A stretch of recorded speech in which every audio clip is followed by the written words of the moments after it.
Посмотреть фильм или прочитать книгу? Сложный вопрос. Такой же сложный, как и посмотреть мультсериал или прочитать комиксы, не правда ли? Мое знакомство с миром Witch произошло именно благодаря книгам и комиксам, и долгое время для меня было абсолютнейшим каноном то, что либо не происходило в мультсериале, либо было там совершенно иным. И именно об этих различиях между комиксом и мультсериалом мы поговорим в серии роликов, которые я запускаю прямо сейчас. В 4 видео мы с вами вместе разберемся, что изменили создатели мультсериала, какие вещи остались буквально за кадром в оригинальных книгах о ведьмах, и насколько сильно, в принципе, представление чародеек в одной интерпретации отличается от другой. Не забудьте, пожалуйста, поставить лайк под этим видео и оставить комментарий, это очень сильно помогает другим пользователям как можно скорее найти это видео. Ну и, конечно же, не забывайте подписываться на мой канал и включать все уведомления, так вы никогда ничего не пропустите. А еще осталось совсем немножечко до 100 тысяч, ребята, давайте поднажмем. Видео начинается прямо сейчас, но сначала я представлюсь. Всем привет, меня зовут Оля, но ты можешь называть меня Уна Фата, что означает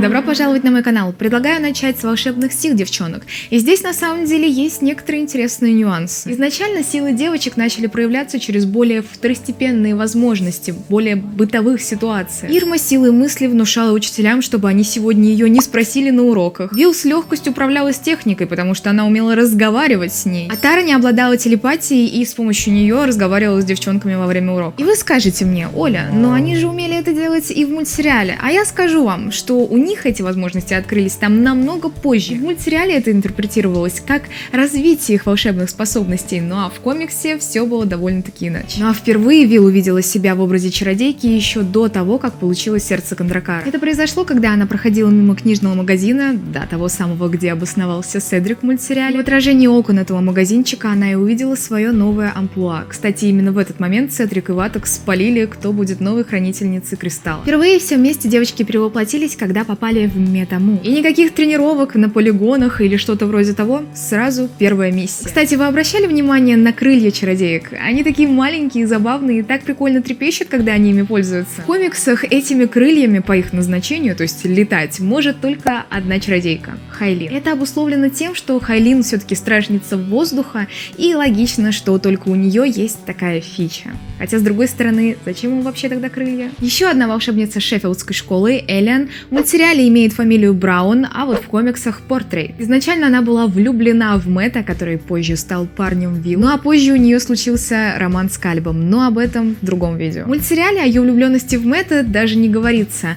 Вот в Кальба она вроде как-то в один момент немножечко влюбилась, но это как-то довольно быстро прошло. Да и знакомство с Седриком у нее произошло совершенно по-другому. Они познакомились на хэллоуинской вечеринке у школы. Как вы видите, хэллоуинская вечеринка здесь произошла в первой арке, в то время как в мультсериале ее перенесли в конец 2-го сезона. В комиксах мне нравится большое количество таких ведьмовских отсылок, ведьмовских моментов. Все-таки аббревиатура первых букв имен девочек составляет Witch, что переводится как ведьма, и разные референсы на вот эту вот ведьмовскую тематику очень классно вписываются во все повествование. Например, Ирма превратила в жабу Эндрю, в которого она была безумно влюблена. Да и в целом парни в комиксах как будто бы играют более значительную роль, чем в мультсериале. Тот же Ури, его банда, довольно часто появляются почти в каждой главе и довольно сильно влияют на происходящее. Девочку Соню Вилл спасла от хулиганов Ури и его друзей, в то время как в мультсериале Мэтт подарил ей мистера Хагглса, которого, кстати, вскоре она вернула им. Ну а когда настало время Вилл становиться новой стражницей и хранительницей сердца Кондракара,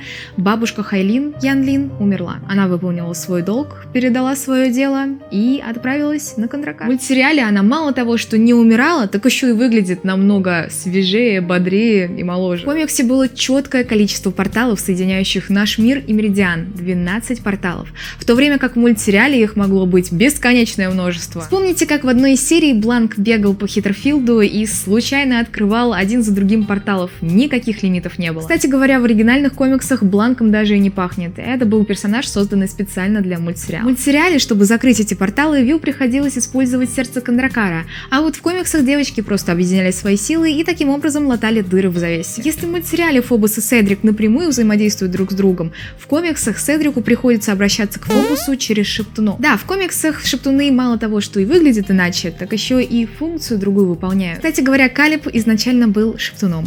по комиксу. Фобос, в принципе, какой-то более скрытный в комиксах. Его даже нельзя изображать на картинах. И именно поэтому пострадал придворный художник, которого он запер в своей собственной картине. В мультсериале, как вы знаете, с самого начала Ваток был на стороне повстанцев, но играл роль прислуги Фобоса. В комиксах этот путь его был более плавным и происходил буквально на наших глазах. В рамках одного из своих заданий он сблизился с повстанцами, понял, что был неправ в своих взглядах и переметнулся на другую сторону. Ну и Никербокер, как-то кажется, повеселее в комиксах. Так в один момент Коллинз выгнал из класса ученика и отправил его к директрисе, а тот сказал, что пойдет и доиграет с ней партию в шахматы, которую не успел доиграть в прошлый раз. Если это серьезно так, мне уже нравится эта школа. И напоследок предлагаю посмотреть на персонажей, как они выглядят в мультсериале и в комиксах, и немножечко посравнивать. Сперва, конечно же, сами чародейки. Тут, в принципе, все сразу понятно. Мне нравится, что в комиксах они имеют более разное строение тела, есть какие-то такие прям бросающиеся в глаза этнические особенности у каждой девочки.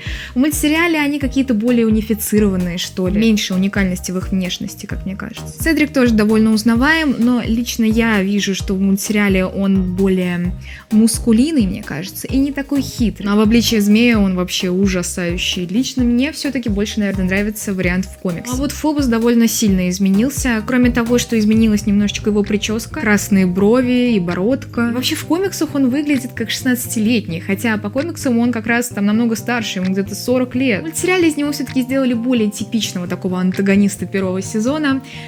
Наверное, мне все-таки больше нравится то, как ему его представили в мультсериале, но тем не менее в комиксе он меня больше как-то пугает. Элиан на самом деле почти не изменили, немножечко отличается прическа, и мне кажется, в мультсериале у нее прям блонд, а по комиксу как бы считается, что у нее русые волосы. Вот вы как считаете, это русые волосы вообще? Вот у Мэтта более заметные изменения, как внешне, так и внутренне на самом деле, и об этом мы еще с вами поговорим. У него довольно длинные русые волосы и есть бородка, в то время как в мультсериале у него синие волосы и бороды как-то нет, сбривает, видимо. Не могу сказать, что это мой любимый персонаж, но если все-таки выбирать, мне кажется, в целом, по характеру и по внешке мне, наверное, все-таки он больше нравится в мультсериале. Найджел в комиксах просто пусечка. Я на самом деле думала сначала, что это девочка. В мультсериале ему зачем-то сделали яркие красные волосы. У меня всегда вызывало вопросы, это сделали для того, чтобы его путать с Вилл или что? Здесь сложно выбирать, если честно. Мне Найджел не очень сильно нравится, так что лучше вообще его отменим. Говоря о волосах, по комиксу у отца Ирмы уже совсем седенькие волосы. Но ее возлюбленный Эндрю больше похож на парня мечты в комиксах, мне кажется, нежели чем в мультсериале. Я никогда не понимала, чего он ее так зацепил. А здесь как раз все понятно. И я об этом уже говорила, но посмотрим еще раз на бабушку Хайлин, Ян Лин. Как я уже говорила, мне кажется, в мультсериале она как будто бы более молодая, что ли, более активная, наполненная жизнью. И, в общем-то, да, она в мультсериале так и не умерла, хотя бы пока что. Ну и на этой прекрасной ноте мы, к сожалению, завершаем первое видео из серии роликов о различии между мультсериалом и комиксом чародеек. Надеюсь, вам понравилось. Не забудьте, пожалуйста, поставить лайк и поделиться в комментариях своими впечатлениями. В следующий раз мы посмотрим, как отличаются характеры героев, как развиваются их взаимоотношения и, конечно же, посмотрим на финальную битву первого сезона. Буду ждать вас в следующем ролике. Желаю вам чудесного дня и до скорого!